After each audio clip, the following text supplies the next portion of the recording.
Levíticos 5, 1 a 14.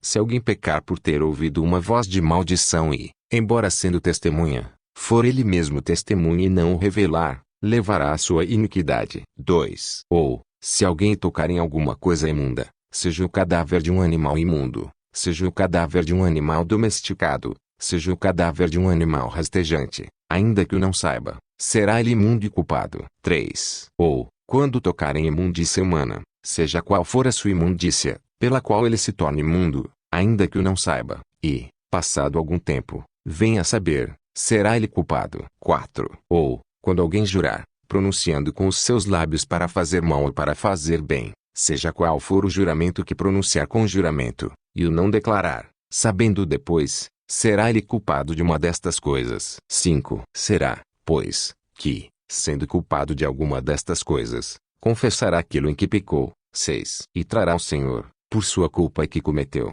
uma fêmea do rebanho, uma cordeira, ou uma cabra, para expiação do pecado. Então, o sacerdote, por ele, fará expiação do seu pecado. 7. E, se a sua mão não alcançar o que é suficiente para uma ovelha, então, trará ao Senhor, por sua culpa que cometeu, 2 rolas ou 2 pombinhos, um para expiação do pecado e o outro para o holocausto. 8. E os trará ao sacerdote, o qual oferecerá primeiro aquele que é para expiação do pecado e, torcendo-lhe o pescoço junto à sua nuca, mas sem o separar.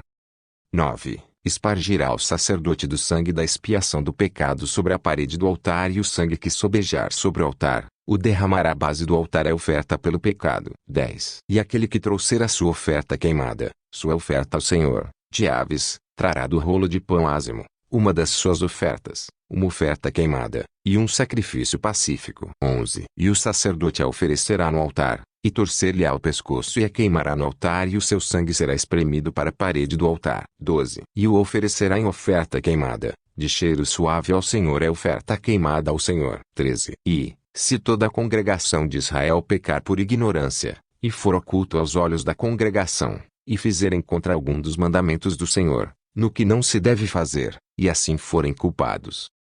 14. E for conhecido o seu pecado que cometeu, a congregação oferecerá um novilho pelo pecado,